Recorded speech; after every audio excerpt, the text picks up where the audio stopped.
वालेकुम नाज़रीन, मैं हूँ नईम मसूद। दोस्तों, आजकल ये बड़ा शोर-ओ-गुल है कि जनाब अदालतें रात 12 बजे लगती है, और ये भी बड़ा शोर-ओ-गुल है कि जनाब एस्टेब्लिशमेंट जो है वो हमारी नहीं मानती। और ये कौन कहता है? ये अपोजिशन कहती है, उनके तबसरा निगार कहते हैं, सोशल मीडिया कहते हैं, और ये स्टेट के खिलाफ एक प्रोपेगेंडा चल रहा है। यही लोग जब 2011 में, इससे पहले तो कोई ना नामो निशान था, एक आध सीट होती थी इमरान खान साहब की, बावजूद इसके कि ये 96 में इलेक्शन में आते हैं, और उससे पहले वर्ल्ड कप के ये चैंपियन थे, जवां हिम्मत थे, यंग थे, और इन सब चीजों के बावजूद इन्हें कोई सियासी घास नहीं डालता था। लेकिन 2011 से जो इन्होंने मुसलसल अरूज पाया, और उस अरूज के तहत जो इन्होंने एस्टेब्लिशमेंट से समर पाया, वो 2018 में इलेक्शन जीतना, और फिर जमामे कार वफाकी हुकूमत की, पंजाब की, और केपी, जो केपी तो इनके पास 2013 से था, और उसके बाद 2018 में भी इनके पास आया, फिर एजेके की भी अनाने इक़्तिदार इनके पास आई, फिर अनाने हुकूमत जीबी गिलगित बल्तिस्तान की भी आई। तो इन सब से पीछे वही तबका, यानी दोनों तबके कह देते हैं। जो तबका था मोहतरम इमरान खान का, वो भी बड़ा खुश था, कह रहा था एस्टेब्लिशमेंट अच्छी है, वो चाहे सिविल एस्टेब्लिशमेंट हो या मिलिट्री एस्टेब्लिशमेंट हो। और इन्होंने ये भी कहा कि जनाब ये बहुत अच्छे हैं, जिन्हें जो नए हमारे आए हैं चीफ इलेक्शन कमिश्नर, तो इलेक्शन कमीशन ठीक हो गया, और चीफ इलेक्शन कमिश्नर के बारे में बहुत पहले जो मौजूदा है, ये इन्होंने बयान भी दागे, इमरान खान साहब ने ऑन रिकॉर्ड वो बयान भी है। लेकिन जब दसका के इलेक्शन में पीटीआई धांधली करती है और वो रंगे हाथों पकड़ी जाती है, तो फिर इनकी तोपों का रुख सिकंदर सुल्तान राजा की तरफ हो जाता है, और राजा को फिर ये कहते हैं कि ये हमारी मर्जी के नहीं, बल्कि चंद दिन पहले किसी तकरीर में, किसी बयान में भी इमरान खान साहब ने कहा नहीं, ये एस्टेब्लिशमेंट के थे। तो 2011 से हुकूमत खत्म होने तक, अप्रैल से पहले, या चले अप्रैल के पीछे जनवरी आप 2022 तक कह लें, तो इमरान खान की हुकूमत गुन गाती थी एस्टेब्लिशमेंट के, सब इन्हें प्यारे थे, अदालतों के गुण गाती थी। वो अदालतें पनामा में जब मोहतरम नवाज शरीफ के साथ के खिलाफ या दीगर इनके सियासी मुखालफिन के खिलाफ कोई फैसले करते, तो ये बड़े खुश होते, आपे से बात शादमानियां होती, शादियाने बजाती पीटीआई।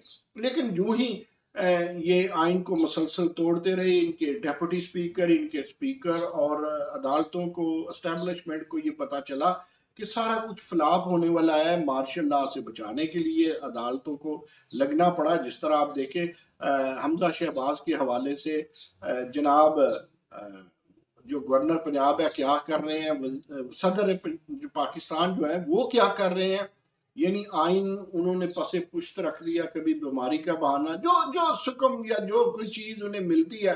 देखिए इखलाकियात रवायात सबसे बड़ी चीज है। मैं कई दफा कहा करता हूँ, न्यूजीलैंड में, इसराइल में, बरतानिया में, सऊदिया में, कनाडा में, हालांकि वो रिटर्न फॉर्म में, जिसे हम कहते हैं अनकोडेड आइन नहीं है, लेकिन लोग रवायात को, इखलाकियात को फरामोश नहीं करते। वो इसको नजरअंदाज करना रियासत को नजरअंदाज करने के मुतरातिब समझते हैं।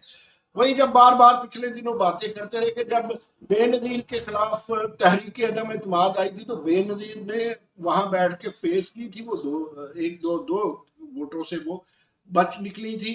और इसी तरह वो बाद में भी उन्होंने मुबारकबाद अपोजिशन से वसूल की कि भाई आप कामयाब हो गई, तहरीक अदम एतमाद आपके खिलाफ कामयाब नहीं हुआ। तो इसी तरह मुझे अच्छी तरह मेरा जो अंदाजा है, जो मैं उस वक्त भी तालब इलम था, अगर बेनजीर हार जाती तो वो यकीनन उठ के गुलाम मुस्तफा जतोई को मुबारकबाद देती। माजी के अंकल थे लेकिन उस वक्त मुखालिफ थे। बहरहाल ये सब जब स्पोर्ट्समैन स्पिरिट नजर नहीं आई, कभी खत पे डाला गया, कभी अमेरिका पे डाला गया, कभी कुछ डाला गया, लोगों ने उस पर बहुत सारी बातें की। और ये जो डाटा की, ये जो बयानिया की तोहम परस्ती है, ये सामने आई। जो जो जिन मुल्कों में बयानिया की तोहम परस्ती चलती है, हकीकत परस्ती नहीं चलती, तो उसमें कभी उस तरह तरक्की नहीं होती। क्योंकि सब ने कहा, बात और तरफ निकल गई, मुझे बात को मुख्तसर करना है कि सब ने कहा कि भाई आपने कौन सा बम बनाया, मिसाइल चलाया, या आपने कौन सा सी पैक आप लाए कि चीन की वजह से अमेरिका आपके खिलाफ हो जाए, या आप कौन से इतने बड़े आलमी लीडर हो गए, इस्लामोफोबिया पे बात कौन नहीं कर रहा, और क्या आप महातीर मोहम्मद से बड़े लीडर हो गए, उन्होंने तरक्की दी थी, क्या आप तुर्की के लीडर से बड़े लीडर हो गए, तो ऐसी कोई बात नहीं थी। बहरहाल इन सब चीजों को देखते हुए लोगों ने, जो जो थोड़े से न्यूट्रल लोग थे, हम नून लीग की बात नहीं कर रहे, जो थोड़े से न्यूट्रल लोग थे, उन्होंने कहा जी ये बयानिया गढ़ा गया है, ये इमरान खान को पेश किया गया, तशरीह में रख के वो यूज कर रहे हैं। लेकिन अभी आप देखेंगे जो अहम बात यह है, बहुत चंद दिनों के बाद इन्हीं अदालतों को मानना पड़ेगा तहरीक इंसाफ को। अगर बेनजीर कभी कोई केस अदालत में हारी थी, उसने अगर नसीम हसन शाह पे चमक का इल्जाम लगाया था, जो बड़ा दबे लफ्जों में, इन्वर्टेड कॉमास में और बिटवीन द लाइन था, लेकिन उन्हें पता था हमें अदालतों की तरफ जाना है। अभी आप देखें, जो से बचने के लिए, फॉरेन फंडिंग से बचने के लिए इमरान खान और उनकी हमनवा कई हीले बहाने कर रहे हैं, इन्हें अदालतों की तरफ जाना पड़ेगा। तो इससे पहले कि आप अदालतों से ऐसा बयानिया लेके उनके मुखालिफ रहें कि ना कुछ आपके हाथ आए और उल्टी रियासत भी कौमी सतह पे और बैन अवी सतह पे जंग हसाई का सामना करे, तो इट्स नॉट ट्रू। आप देखेंगे अभी थोड़े दिनों बाद इमरान खान एस्टेब्लिशमेंट का भी दरवाजा खटखटाएंगे, क्योंकि हम रह ही नहीं सकते। जो जमीनी हक आएंगे पाकिस्तान के, वो एस्टेब्लिशमेंट, मिलिट्री एस्टेब्लिशमेंट, और ये एस्टेब्लिशमेंट यही लोग कहा करते थे, हम सुना करते थे कि देखें जी पेंटागन भी अमेरिका में बड़ा पावरफुल है, वगैरह वगैरह वगैरह। तो अभी इन्हें ये यू टर्न लेंगे, ये अदालतों के भी पांव पकड़ेंगे, ये एस्टेब्लिशमेंट के भी पांव पकड़ेंगे। लेकिन जब ये एस्टेब्लिशमेंट के और अदालतों के पांव पकड़ेंगे, तो उस वक्त इनका ये बयानिया किधर जाएगा, वो दिन दूर नहीं है। फॉरेन फंडिंग से बचने के लिए, पाबंदियों के लिए, मेरी ख्वाहिश तो ये है कि ये फॉरेन फंडिंग के केस में ना डरे जाएं, लेकिन कौम के सामने हकायक आए। मेरी तो ये भी ख्वाहिश थी कि ये अपना जो टेन्योर है हुकूमत का, वो भी पूरा करे। मेरे आप जंग के कालमों में आप देखें, मैंने बारहा इसका जिक्र किया, लेकिन जब अपने ही साथी साथ छोड़ दें, अपने ही मुनरफीन जो है वो मुनहरफ हो जाए इस बुनियाद पे कि आपके यहाँ नरगसियत है, झूठ है, तो फिर कोई क्या कर सकता है।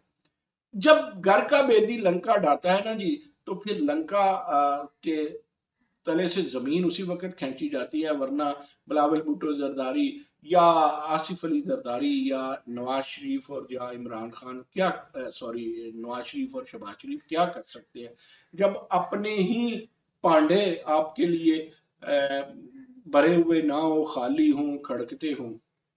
और अभी भी आप ये समझ रहे हो कि जनाब बाबर अवान आपको बचाएंगे, शेख रशीद आपको बचाएंगे, या आपको बचाएंगे शहबाज गिल और फवाद चौधरी, तो इस तरह नहीं होता। लीडर अपने आप को खुद बचाता है, और उस लीडर का नाम इमरान खान है, जिसके पास क्राउड भी है, जिसके पास क्रेज भी है, जिसके पास सब कुछ है, लेकिन कामयाबी का डाटा कोई नहीं है। लेकिन इसके बावजूद वो लीडर है। अगर वो अदालतों के पास फिर जाते हैं, अगर वो एस्टेब्लिशमेंट के फिर पांव पकड़ते हैं, तो इट्स नॉट बैड आइडिया।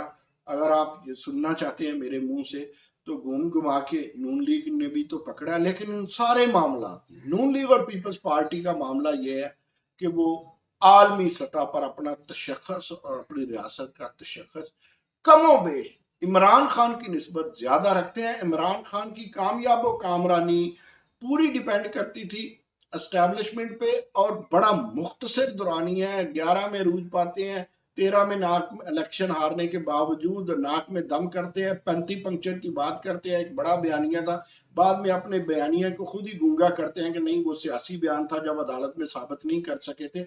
और 2013 को इन्होंने धांधली ज़्यादा इलेक्शन कहा था, जो साबित हुआ कि उसमें कोई मुनज़्ज़म सदका कोई चीज़ें नहीं मिली, कि धांधली हुई है।